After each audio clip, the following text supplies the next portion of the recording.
Well. It's been a while, hasn't it? Just wanted to say welcome back, everybody who is watching this video here and now. You have to be kidding me. Why is a telemarketer calling me? Anyway, what's going on, guys? It's been a while since I last uploaded. I know it's been maybe over a month, and that isn't good for the YouTube algorithm, so I already know getting back on the feeds of some people's pages is going to be a lot harder now. But I'm here for the challenge. And in this video, I'm just gonna be simply talking about where have I kind of been for the last month and a half. And I almost feel like one of those YouTubers that just like disappeared for like 6 months and then come back with one of these videos. But I think it's important that you guys know because it pertains to the direction of the channel moving forward. So let's first get started. But first things first, my last video was about my trip to NYC, New York City. You know, I got my guy Benny the Bull, right? I'm gonna give him a different name. We're working on it. P.S. If you have any ideas for what I should call my little bull here, please let me know. Drop it in the comment section, and the best one gets to name him. But anyway, where have I been? This is the first question I think that should be answered. And I've been in Canada. It was my first time outside of the States. And I have to say, Toronto was a place that I always wanted to go to. And I definitely could have filmed more. I took a lot of pictures and stuff like that. But that's where I've been for the last month. I've been in Toronto with my uncle learning software development. And while I was there, I got to sightsee a little bit around Toronto. I went to the CN Tower, throw some pictures, some videos up, editing Omar, you know what I'm saying? I got to see a lot of things. I literally went to the CN Tower and went all the way up 533 feet, I believe, if I'm right, in the air, and literally saw the whole of Toronto from the CN Tower. And that was something that I didn't necessarily dream of, but I actually wanted to do. I've seen a lot of YouTubers that live in Toronto. They always show the CN Tower, and it was just so cool me being able to, because even now I have the CN Tower as my wallpaper on my desktop. And it was so cool being able to actually go to Toronto and seeing these places. And that was just really amazing. There's some specific reasons why I really love Toronto. And it mainly comes down to 3. So the first one is just really the city nature. I really love how city-like it is. And I really love the split between rural sides and the city. And I really love the city nature because I'm from Brooklyn, New York. I was born in Brooklyn and I spent almost half of my life there. And Toronto really combines kind of the best of both worlds. You have the city and the beach all in the same area within a 10-minute drive. I mean, that's literally all I can ask for. The second reason was just the ease of transportation. And it was just so easy to go anywhere. I didn't have a car and I was able to be fine. I was walking almost every day, but the walking was actually enjoyable because the scenes were just worth viewing. And the bus and train and city carts literally go everywhere. So you can literally just walk outside and you say, one day I want to go to the CN Tower, and you can get there instantly. And the last reason is a little bit cheeky, but a place called Tim Hortons. Oh my God, Tim Hortons is amazing.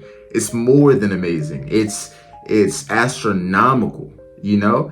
Tim Hortons is just basically a coffee shop, and it honestly is just like the Starbucks of the US, or the Starbucks of Canada. You know how Starbucks is very popular here in the States? Tim Hortons is very popular in Toronto, and it's so cheap. The food's okay, but I just really like the coffee, and then there was this artisan bun that I got from Tim Hortons that I liked a lot. But anyway, that's another reason why I like Toronto. And I think the last reason I like Toronto was just simply the currency difference.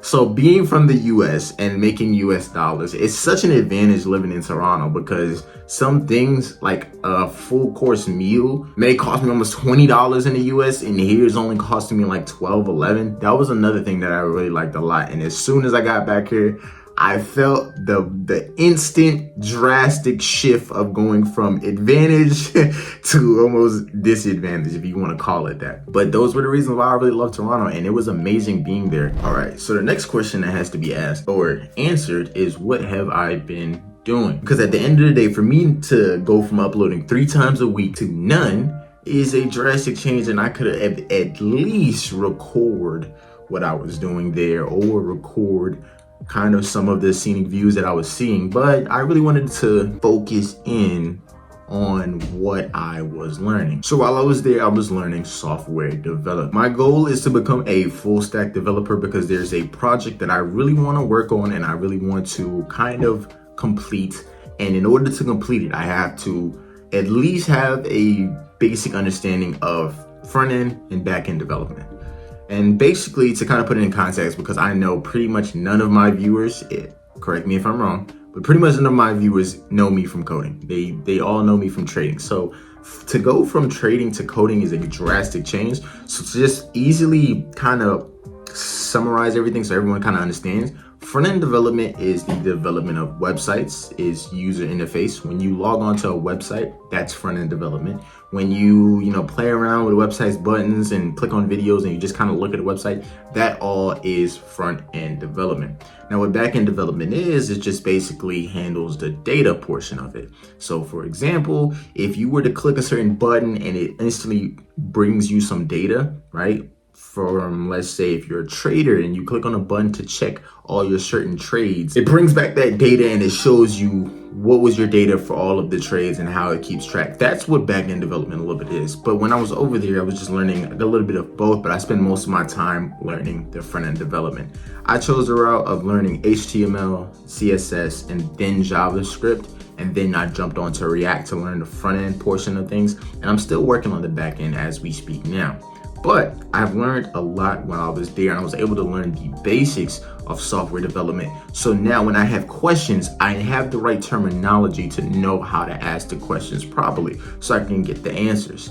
And I think that's big because whenever you're learning a new skill, it's always important to have the basics of it understand. So at least if you have a question on something a little bit more advanced, you can kind of reverse engineer the problem and just figure out what is the basics that I need to kind of ask. Okay, cool. How do I ask to do this? What function kind of does that? And that's what I've really been spending the time doing, is just learning the basics to be able to get a basic understanding. So now when it's time to move on to the advanced things, I have a little understanding, but when I have questions, I know how to ask them. And I think that's the really most important part. And I'll get more into like all of the coding things later because I definitely plan to incorporate this into some of my YouTube videos on my channel. And we'll get to that question a little bit later.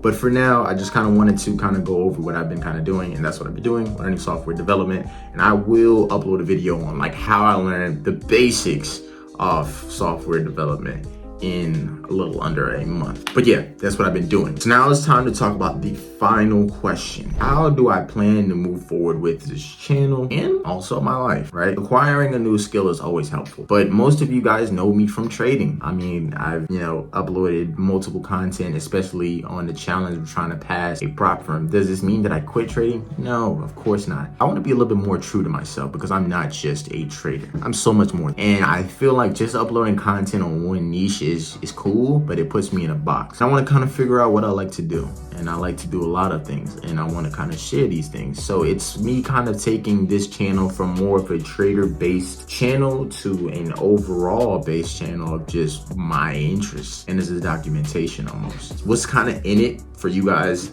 as I kind of transition over? It's just basically a lot of little tips, because as I grow, I learn a lot of lessons through life, and I'm obviously going to share with you guys because that's my goal. That's what I plan to do with this YouTube channel. But moving forward, I definitely plan to upload more than just trading content. And honestly, you guys may see it a lot less. The reason why is because it's not because I'm falling out of passion for trading. It's just that I'm finding out that I'm interested in more stuff than just trade. So be prepared to see every now and then, maybe a little bit more than every now and then, but see a little coding video or seeing a little, a little project montage or a project time lapse. But I'm going to definitely broaden out this channel a lot more.